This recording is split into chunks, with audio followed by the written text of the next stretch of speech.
হয়তো ভ্রমণে আমি আসি নাই, আমাকে দাওয়াত দিয়ে এনেছেন, আমাকে দাওয়াত দিয়ে এনে সিংহায় ফু দিয়ে তামাম পৃথিবী ধ্বংস করার জন্য আল্লাহ তোমাকে হুকুম দিবেন না। তুমি আমার সালামের জবাব দিতে পারো।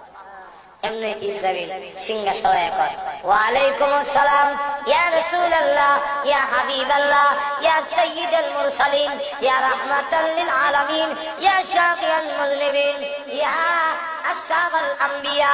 এইভাবে বলেন, ও নবী, আমি আপনার প্রথম সালামই শুনেছি, কিন্তু জবাব দেন কেন জানেননি? আল্লাহ আমাকে বলেছেন, ইসরাইল রে, সিংহা মুখে লাগাইয়া অপেক্ষা করতে থাকবে, আমি যেই সময় আলাদা দেব ওই সময়